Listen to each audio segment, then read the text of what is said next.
Worried about mom or dad falling? The Symphony Medical Alert System from CVS Health helps make their home safer, even if you can't be there. Symphony works with voice activation or a care button they can opt to wear, along with smart sensors for coverage around the home. With 24/7 emergency response and an app to tie it all together, you can monitor your loved one's well-being for enhanced peace of mind. Terms and conditions apply. Learn more about Symphony at cvs.com/symphony or find it at your nearest CVS Health Hub.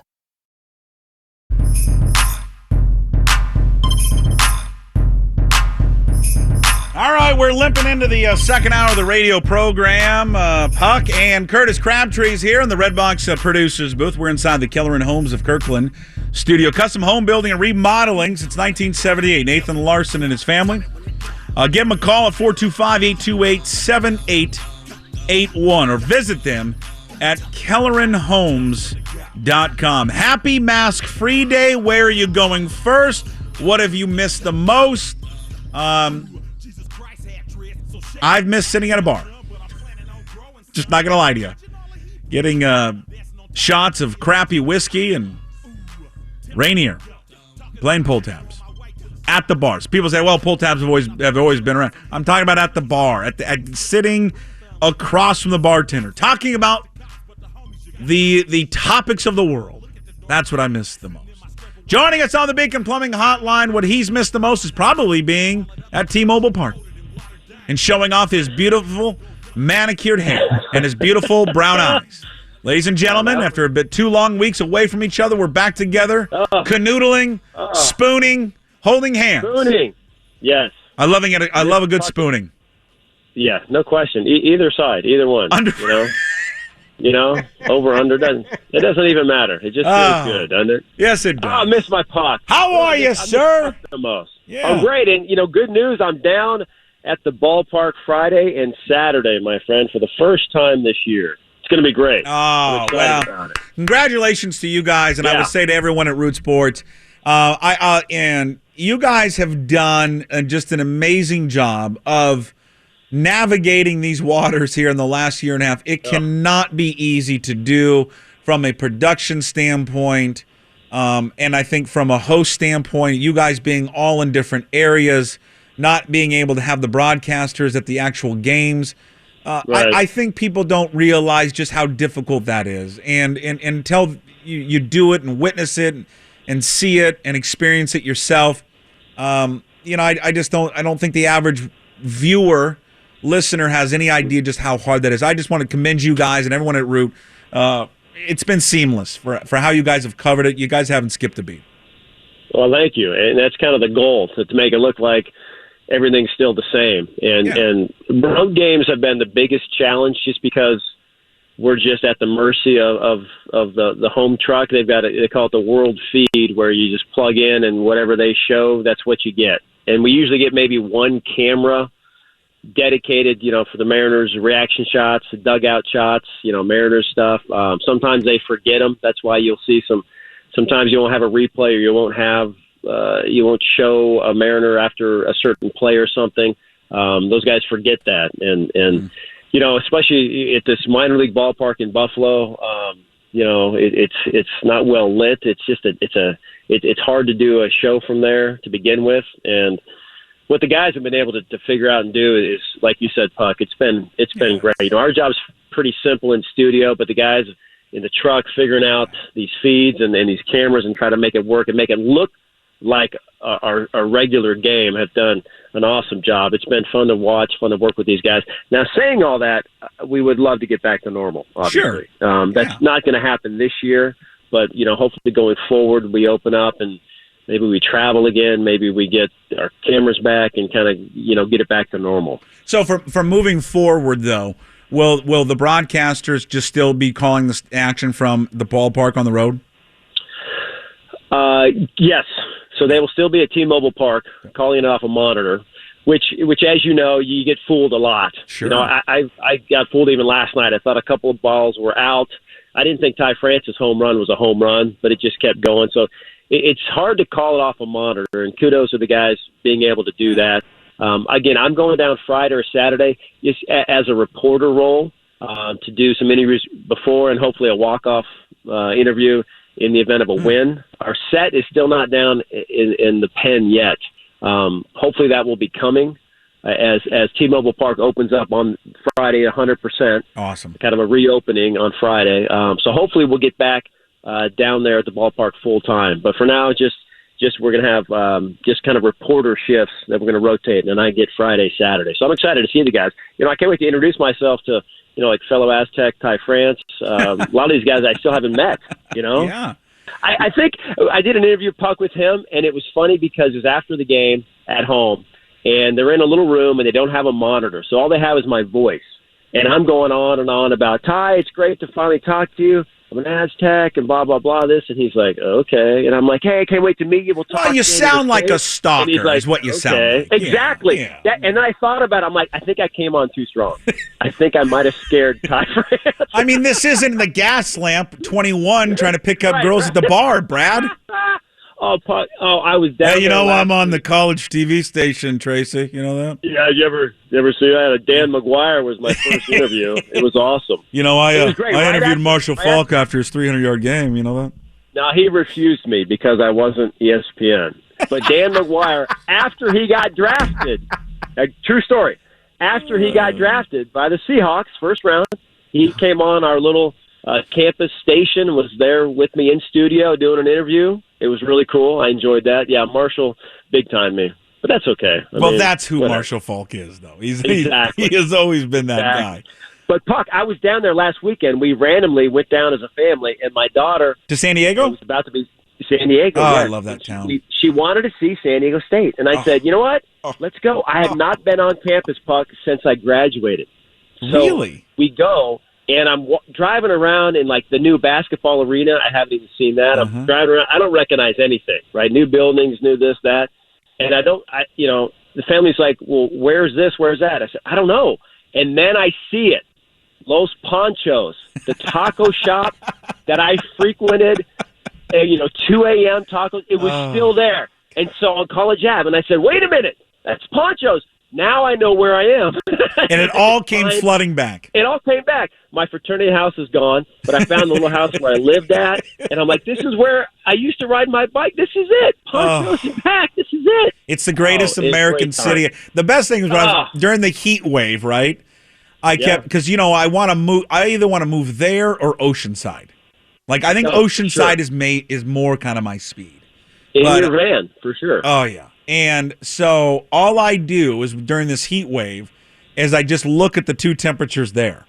And the whole 72, 72, 75, 72, low of 64. I'm like, and I always turn to my wife and said, this is why it's the greatest city in the world. It's never above 75. And it's never lower than 62. It's just, it doesn't. Hotel pool, and it's like, man, we got to get in the hot tub. It's kind of chilly. It's just the best. God, I love that town so much. Well, so we'll move on to baseball in a second, but what are you, is it the bros and the tank tops? I mean, what are you looking forward to when you get back there to experience for the first time? Oh, college night, for sure, out in the pen. A Wazoo college night. Oh, yeah, right? There you go. Oh, they don't have many. COVID would be the worst. COVID would be the best thing they'd have. Yeah, right. Jesus. I'll take that. Yeah. Being back down there, probably just seeing not only the players and coaches, but I always enjoyed the people that the workers down there, behind the scenes people, security, the greeters there, the people that you just see in the clubhouse, just kind of every day, and you got to catch up with them. But, we haven't seen them in a couple of years. So I'm kind of looking forward to seeing them and just kind of being back and seeing a game with fans. Yeah. We were able to see a little bit of the alternate training site last year, or, some games, no fans. And it's been limited this year. But, man, just to open up and just to have, a real kind of normal baseball experience, I'm just going to walk around and just kind of enjoy that. What full capacity? I think I heard Softy say they've sold 23 or 24,000 seats or something like that. It's great. I mean, whether they sell it, it would be awesome if we could all sell it out. If we could be there. I know it's a holiday weekend, but I think to get 30,000 plus, it'd be great if you get, I don't even know what it holds anymore, 45, 46. It'd be great to maybe have it all sold out. And if you haven't gone to a game yet, for whatever reason, I've been to as many games I think I've ever been in a season this year. Taking the family, just going and experiencing it because we've been without it for so long. Just go. It is you forget how much, and I've always felt this way, and I know that with the advancement of technology and TV and all that, and the cost of things, that sometimes it's better to just sit at home for some. I don't ever subscribe to that. I think the live sporting experience is uncomparable. There's nothing that it's so much better sitting there watching it with your own eyes than watching it through a television screen. So if you haven't gone, just go. Go and experience it. The grand reopening night this Friday, they open up a pretty decent little homestand. 3 games against the Rangers, 3 against the Yankees, 3 against the Angels, and it'll just be fun. You're going to go and experience it and just remember how much you miss watching a live sporting event. Exactly. You got fireworks, too, on Friday. I believe Saturday, perfect. Too, for the 4th of July. So it'll be fun. They do it well. You know the Mariners. I mean, their marketing department knows how to throw a party and a grand reopening. So it'll be a good scene. Fireworks, it'll be fun. And, hopefully get a nice win against the Rangers and kind of keep this hot streak going. Probably the only place. Puck. Yeah, probably the only place going to watch fireworks. Yeah, right? Right. Yeah. But they'll be, the midway point. I believe game 81 is today, and they'll be at 500 at the midway point of the season, which is quite an accomplishment. Which is, I mean, how stunned are you that they're at that point? Pretty surprised, especially after that road trip. After they got swept in San Diego, they got swept at home against Detroit. They had lost 6 straight. You're thinking, man, this could be the start of the collapse. But they turned things right around and figured some things out. And got better offensively, and they found some good starting pitching, and they just found ways to win. They just keep doing it. 1-run games, in the extra inning games. That series against Tampa was just so fun. They got 3 walk-offs in the 4 games. They sweep Tampa Bay, and they continued it. Against Chicago. I know they dropped one last night to a very good lineup, good hitting Jays team. But I think, you look at the injuries they've had, what they've had to do and navigate. I think it's very impressive that they're over 500. There's only, I think, 7 or 8 teams in the league above 500, and they're one of them. And that's something to be real proud of right now. And I think Scott and his coaching staff should get a lot of credit for what they've had to deal with. The injuries, I think just the uncertainty, I think, Brad, with the team. It can't be easy on them as coaches, to be navigating this year, which is a rebuilding year, trying to get younger players ready for next year and the year after. But then at the same time, having to deal with veteran players, Mitch Haniger and Kyle Seager, Marco, and these guys, who their mindset is, I just want to win, and I want to win now. And probably have voiced their frustration to them privately, behind closed doors. And all that. It's just, I think, a testament to them. It's one of the things with managers. Everyone talks about the same thing. Oh, anybody can manage a game. And I think there's some truth to that, Brad. But also, I think the biggest role of a manager is just navigating that clubhouse through such an extraordinarily long year of playing a sport. Oh, it's a great point. You knew it was going to be difficult going in with the rebuild and all the COVID restrictions. And then you deal with injuries, with Paxton right off the bat there. And then Gonzalez goes down, Margavicius, Newsom. You got guys getting COVID. They're out for 2 weeks. You have to do these bullpen starts. You got to figure out who's on the team, who's going down. A lot of moving parts. They've used, 52 players, which is the most in the majors, 52 or 53. And they've had to just overcome a lot. A lot of teams have. But the Mariners are now dealing with, Hector Santiago and his suspension. The first guy to get popped with the glove issue, which I think is ridiculous. To not even test the glove and just to say that the rosin can't be on the glove. It's like this little tiny, subtext in the rule, which they're going to get him on that. Way to go, MLB. Here's the thing that I think is bothersome to me. Well, clearly this, Brad. They needed to send a message to the rest. It's working. They needed to send a message to baseball, to the public. We're going to crack down on this. and they used poor Hector Santiago as the example. Right. There was other guys they Absolutely. could have used. There was other pitchers that they could have done this to, but they chose, it's the slowest gazelle in the pack. That's what they chose. Sure. And they chose to use him. I mean, there's the incident I can't remember who the pitcher was. Was it for the Nationals or the Phillies or whoever it was last night, who had excessive, you can't have it on your skin, right? Who apparently had excessive amount on his arms. They allowed that guy to wipe it off. Why not just go to Hector Santiago and say, just wipe it off your glove?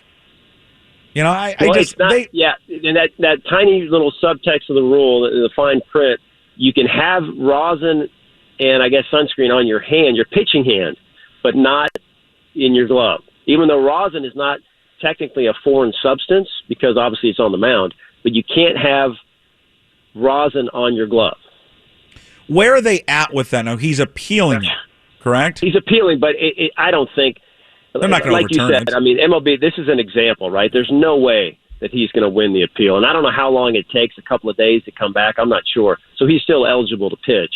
But I think baseball's got to send a message that the umpires, if they see something, they're going to stick to the umpires, and that's going to be the rule, and that's what it's going to be going forward, and he's going to be out 10 games. And remember, you can't replace him on the roster, so they're down a player for 10 games whenever that does start. But I just think baseball, like you said, it's all optics.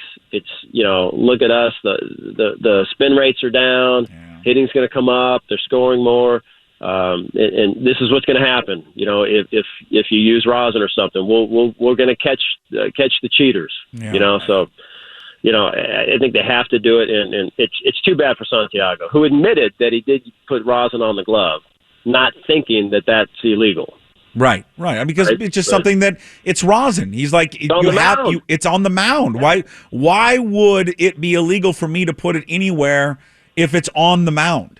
And that's I mean, when this came out initially, this was going to be the biggest issue with it, because there's no way you can police this. There's no way you can try to find the intent of the pitcher with something that has been legal sitting on the mound for decades. And here it is, and now you're going to start legislating this, and it's just this whole thing has just been a mess there from the get go.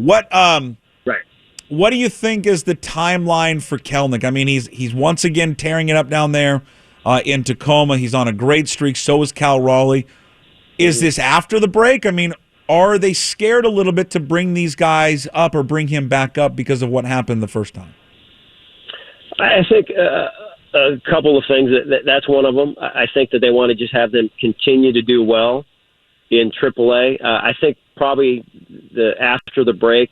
And we've talked before about how the catchers are doing enough with Murphy and Terrens that you don't need to rush Raleigh. And the outfield, I mean, Fraley and Trammell and those guys are doing just enough where you don't say, man, we really need Kelenic up here.